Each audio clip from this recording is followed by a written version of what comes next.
क्या आपने कभी सोचा है कि समाज बदलता क्यों है? अगर मैं आपसे कहूं कि 10 साल पहले की दुनिया और आज की दुनिया बिल्कुल अलग है, तो क्या आप मानेंगे? न सिर्फ टेक्नोलॉजी बल्कि हमारी सोच, रिश्ते और लाइफस्टाइल भी बदल चुके हैं। इमेजिन कीजिए एक गांव जहां पहले लोग खेती करते थे, एजुकेशन कम थी, फिर वहां इंटरनेट आया, बच्चे ऑनलाइन पढ़ने लग गए, लोग शहरों से जुड़ गए और धीरे-धीरे पूरे समाज बदल गया। यही है सामाजिक परिवर्तन के कारक। लेकिन सवाल है, आखिर समाज बदलता क्यों है? आज हम जानेंगे सामाजिक परिवर्तन के कारक। सामाजिक परिवर्तन के अर्थ और विशेषता को हम वीडियो के फर्स्ट पार्ट में जान चुके हैं। आज हम सामाजिक परिवर्तन के कारक जानेंगे। सामाजिक परिवर्तन कई परस्पर जुड़े कारकों के कारण होता है। ये कारक समाज की संरचना, मूल्यों और व्यवहार को प्रभावित करते हैं। पहला है प्रौद्योगिक कारक। प्रौद्योगिकी सामाजिक परिवर्तन का सबसे शक्तिशाली माध्यम है। यह जीवन शैली, कार्य प्रणाली और संचार के तरीकों को बदल देती है। प्रौद्योगिकी वह साधन है जो नए उपकरणों, मशीनों और तकनीकों के माध्यम से मानव जीवन को आसान और उन्नत बनाती है।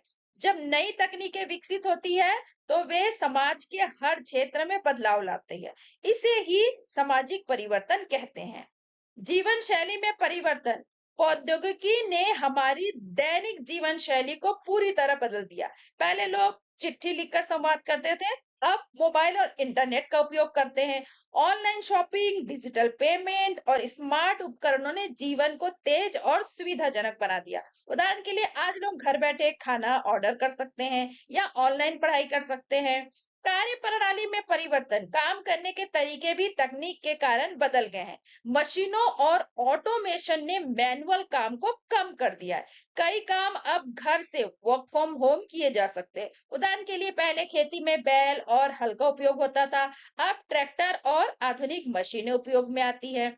संचार के तरीकों में परिवर्तन। संचार के क्षेत्र में तकनीक ने क्रांति ला दी है। पहले सूचना पहुंचने में कई दिन लगते थे, अब सेकंड में संदेश भेजे जा सकते हैं। सोशल मीडिया और वीडियो कॉलिंग ने दुनिया को ग्लोबल विलेज बना दिया। उदाहरण के लिए व्हाट्सएप, वीडियो कॉल और सोशल मीडिया के माध्यम से लोग दूर रहते हुए भी जुड़े रहते हैं। शिक्षा और ज्ञान में बदलाव। ऑनलाइन शिक्षा, स्मार्ट क्लास और डिजिटल सामग्री ने शिक्षा को अधिक सुलभ बनाया। उदाहरण के लिए छात्र यूट्यूब और ऑनलाइन प्लेटफॉर्म से घर बैठे पढ़ाई कर सकते हैं। सामाजिक संबंधों में बदलाव।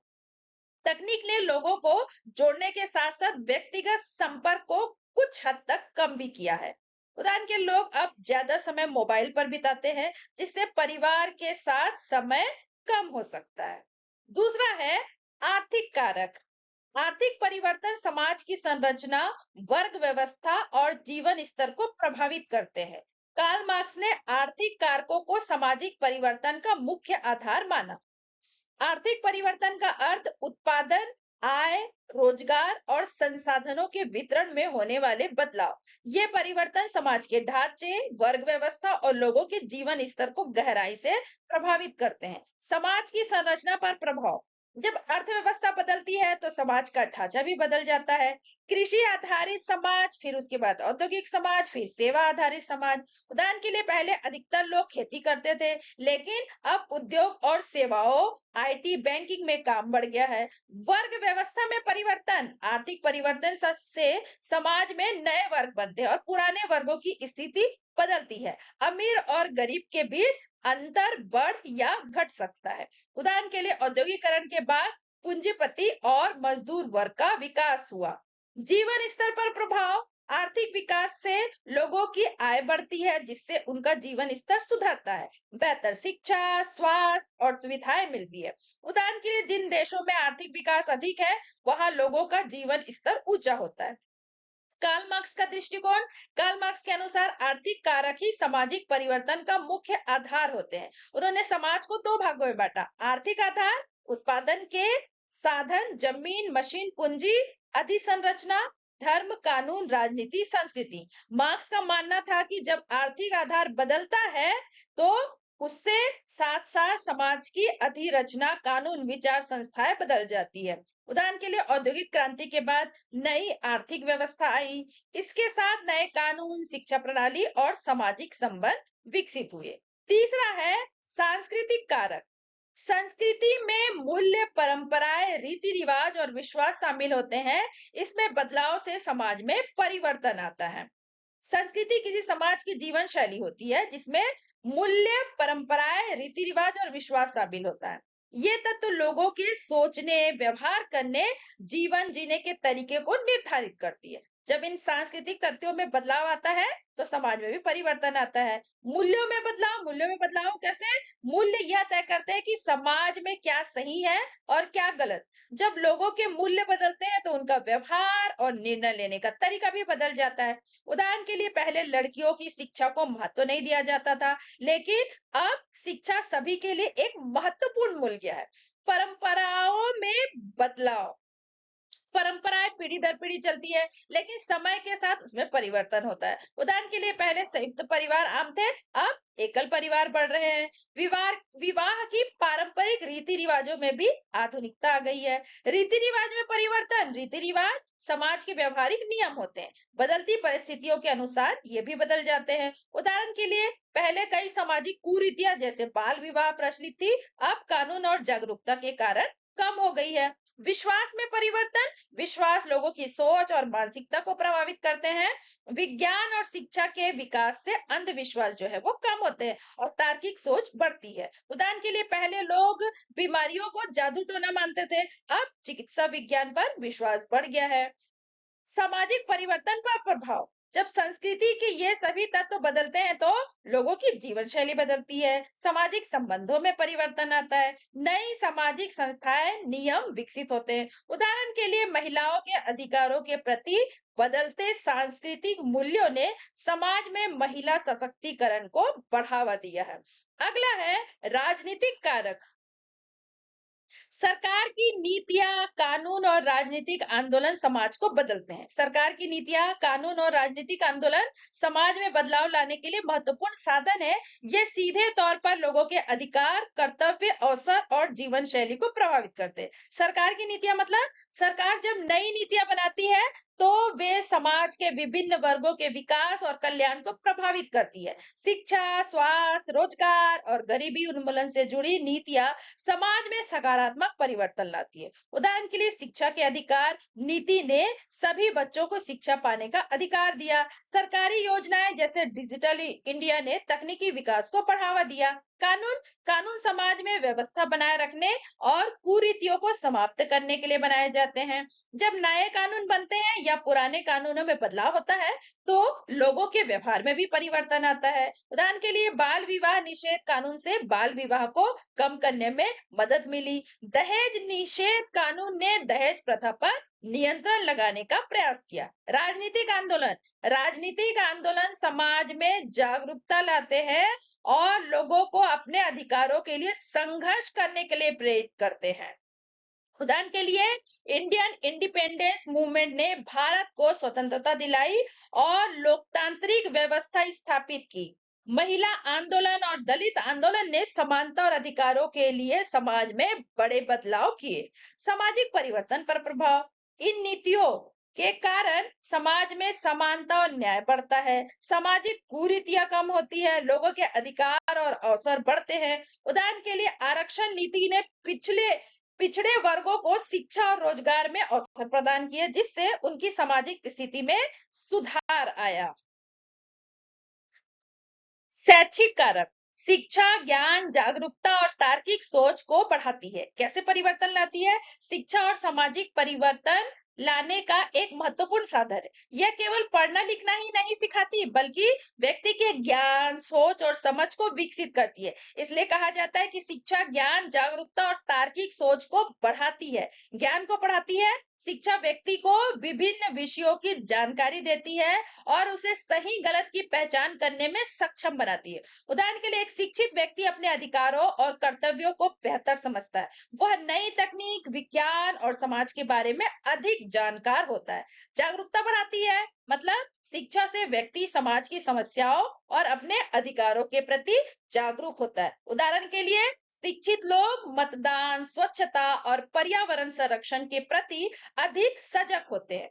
वे सामाजिक कुरीतियों जैसे दहेज, बाल विवाह के खिलाफ आवाज उठाते हैं। तार्किक सोच जो है विकसित करती है। शिक्षा व्यक्ति को सोचने, समझने और तर्क के आधार पर निर्णय लेने की क्षमता देती है। उदाहरण के लिए शिक्षित व्यक्ति अंधविश्वास पर विश्वास करने के बजाय वैज्ञानिक कारणों को समझता है। वह समस्याओं का समाधान तर्क और प्रमाण के आधार पर करता है। सामाजिक परिवर्तन पर प्रभाव। जब समाज में अधिक लोग शिक्षित होते हैं तो समाज और न्याय को बढ़ावा मिलता है। सामाजिक कुरीतियां कम होती है। समाज अधिक प्रगतिशील बनता है। उदाहरण के लिए महिलाओं की शिक्षा बढ़ने से महिला सशक्तिकरण हुआ है और समाज में उनकी स्थिति मजबूत हुई है। अगला है जनसांख्यिकी कारक। जनसंख्या का आकार, संरचना और वितरण समाज को प्रभावित करता है। जनसंख्या किसी समाज का महत्वपूर्ण तत्व है। उनका आकार, संरचना और वितरण समाज के आर्थिक, सामाजिक और सांस्कृतिक जीवन को प्रभावित करते हैं।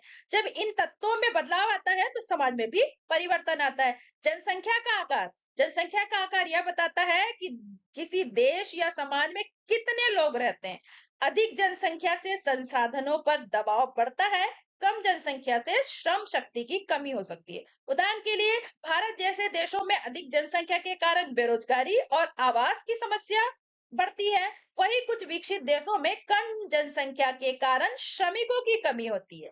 जनसंख्या की संरचना अर्थात जनसंख्या की आयु, लिंग, शिक्षा आदि का विभाजन। यदि युवाओं की संख्या अधिक हो तो विकास की संभावनाएं बढ़ती है। यदि वृद्ध लोगों की संख्या अधिक हो तो स्वास्थ्य और सामाजिक सुरक्षा की जरूरत बढ़ती है। उदाहरण के लिए भारत में युवा जनसंख्या अधिक है जिससे रोजगार और शिक्षा की मांग बढ़ती है।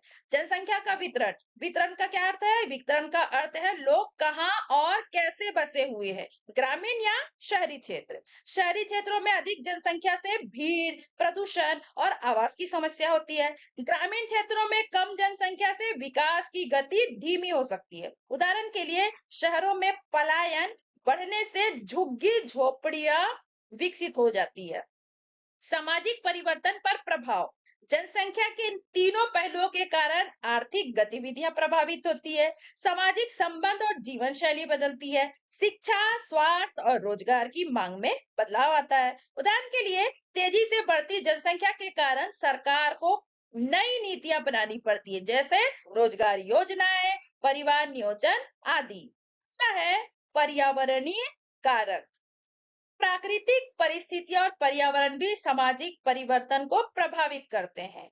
प्राकृतिक परिस्थितियां और पर्यावरण जैसे जलवायु, भू-आकृति, प्राकृतिक संसाधन, आपदाएं आदि समाज के जीवन और विकास को गहराई से प्रभावित करते हैं। अब इनमें बदलाव होता है तो समाज में भी परिवर्तन आता है। जलवायु का प्रभाव। जलवायु यह तय करती है कि लोग कैसे जीवन जीते हैं। ठंडे क्षेत्रों में लोग गर्म कपड़े पहनते हैं जबकि गर्म क्षेत्रों में हल्के कपड़े। जलवायु के अनुसार खेती और व्यवसाय भी बदलते हैं। उदाहरण के लिए अधिक वर्षा वाले क्षेत्रों में धान की खेती होती है जबकि कम वर्षा वाले क्षेत्रों में गेहूं या बाजरा उगाया जाता है। प्राकृतिक संसाधन। किसी क्षेत्र में उपलब्ध संसाधन उस समाज के आर्थिक और सामाजिक विकास को प्रभावित करते हैं। जहां खनिज या पानी अधिक होता है वहां उद्योग और रोजगार के अवसर बढ़ते हैं। उदाहरण के लिए कोयला और लोहे के भंडार वाले क्षेत्रों में उद्योगों का विकास होता है जिससे शहरीकरण बढ़ता है। प्राकृतिक आपदाएं। भूकंप, बाढ़, सूखा, चक्रवात जैसी आपदाएं समाज को अचानक बदल देती है। ये लोगों के जीवन, संपत्ति और सामाजिक ढांचे को प्रभावित करती है। उदाहरण के लिए बाढ़ या सूखे के कारण लोग अपने स्थान से पलायन करने लगते हैं। पर्यावरणीय परिवर्तन। पर्यावरण में बदलाव जैसे प्रदूषण, जलवायु परिवर्तन, वनों की कटाई भी समाज को प्रभावित करती है। ये स्वास्थ्य, आजीविका और जीवन शैली को बदल देते हैं। उदाहरण के लिए प्रदूषण बढ़ने से लोगों में बीमारियां बढ़ती है और उन्हें अपने जीवन के तरीके बदलने पड़ते हैं। सामाजिक परिवर्तन पर प्रभाव। लोगों की आजीविका बदलती है, रहने के स्थान बदलते हैं, सामाजिक संबंध और जीवन शैली प्रभावित होती है। उदाहरण के लिए जलवायु परिवर्तन के कारण किसान नई खेती तकनीक अपनाने लगे हैं। अगला है सामाजिक आंदोलन। जब लोग मिलकर किसी सामाजिक मुद्दे के लिए संघर्ष करते हैं तो उसे सामाजिक आंदोलन कहा जाता है। जब लोग किसी सामाजिक समस्या, अन्याय या अधिकार के मुद्दों को लेकर संगठित होकर मिलकर संघर्ष करते हैं, तो उसे सामाजिक आंदोलन कहते हैं। इसका उद्देश्य समाज में सुधार लाना, बदलाव करना या अपने अधिकारों को प्राप्त करना होता है। सामाजिक आंदोलन क्या करता है? समाज में जागरूकता फैलाता है, लोगों को एकजुट करता है, अन्याय और कुरीतियों के खिलाफ आवाज उठाता है, परिवर्तन लाने के लिए दबाव बनाता है। सामाजिक आंदोलन के उदाहरण, इंडियन इंडिपेंडेंस मूवमेंट, लोगों ने मिलकर आजादी के लिए संघर्ष किया और देश को स्वतंत्र कराया। महिला आंदोलन, महिलाओं के अधिकार और समानता के लिए चलाया गया। पर्यावरण आंदोलन, पेड़ों और प्रकृति की रक्षा के लिए लोगों ने आंदोलन किए, जैसे चिपको आंदोलन। सामाजिक परिवर्तन पर प्रभाव, सामाजिक आंदोलनों के कारण समाज में नई सोच विकसित होती है, लोगों के अधिकार मजबूत होते हैं, सामाजिक कुरीतियां कम होती है। उदाहरण के लिए, महिला आंदोलनों के कारण महिलाओं को शिक्षा, रोजगार और समान अधिकार मिले। वैश्वीकरण, वैश्वीकरण देश के बीच आर्थिक, सांस्कृतिक और तकनीकी संबंधों को बढ़ाता है। वैश्वीकरण क्या होता है? वैश्वीकरण का अर्थ है दुनिया के विभिन्न देशों के बीच आर्थिक, सांस्कृतिक और तकनीकी संबंधों का बढ़ना। इसके कारण दुनिया एक दूसरे से अधिक जुड़ी हुई हो जाती है और इसे अक्सर ग्लोबल विलेज भी कहा जाता है। आर्थिक संबंध, वैश्वीकरण से देशों के बीच व्यापार और निवेश बढ़ता है। कंपनियां अलग अलग देशों में अपने व्यवसाय फैलाती है, रोजगार के नए अवसर पैदा होते हैं। उदाहरण के लिए, भारत में विदेशी कंपनियों का आना, ऑनलाइन व्यापार, ई कॉमर्स का बढ़ना। सांस्कृतिक संबंध, वैश्वीकरण से विभिन्न देशों की संस्कृति एक दूसरे को प्रभावित करती है। खान पान, पहनावा, भाषा और जीवन शैली में बदलाव आता है। उदाहरण के लिए, भारत में पिज्जा, बर्गर जैसी विदेशी चीजों का लोकप्रिय होना, पश्चिमी पहनावे का बढ़ता प्रभाव। तकनीकी संबंध, वैश्वीकरण के कारण तकनीक का तेजी से आदान प्रदान होता है। नई तकनीकें एक देश से दूसरे देश में जल्दी पहुंचती है, संचार और सूचना का आदान प्रदान आसान हो जाता है। उदाहरण के लिए, इंटरनेट, मोबाइल और सोशल मीडिया का वैश्विक स्तर पर उपयोग। ऑनलाइन शिक्षा और डिजिटल सेवाओं का विस्तार। सामाजिक परिवर्तन पर प्रभाव, वैश्वीकरण के कारण लोगों की जीवन शैली और सोच में बदलाव आता है, नए अवसर और चुनौतियां दोनों उत्पन्न होते हैं, समाज अधिक आधुनिक, खुला बनता है। उदाहरण के लिए, युवाओं में नई करियर विकल्पों और वैश्विक सोच का विकास हुआ है। आगे है निष्कर्ष, सामाजिक परिवर्तन एक निरंतर प्रक्रिया है जो प्रौद्योगिकी, अर्थव्यवस्था, संस्कृति, राजनीति और वैश्वीकरण जैसे अनेक कारकों से प्रभावित होती है। इन सभी कारकों का संयुक्त प्रभाव समाज की दिशा तय करता है। कहते हैं कि समाज कभी स्थिर नहीं रहता, जो बदलता है वही आगे बढ़ता है। अगर आपको ये वीडियो यूजफुल लगा हो तो लाइक करें, चैनल को सब्सक्राइब करें और कमेंट में बताएं आपके हिसाब से सबसे प्रभावशाली कारक कौन सा है। धन्यवाद।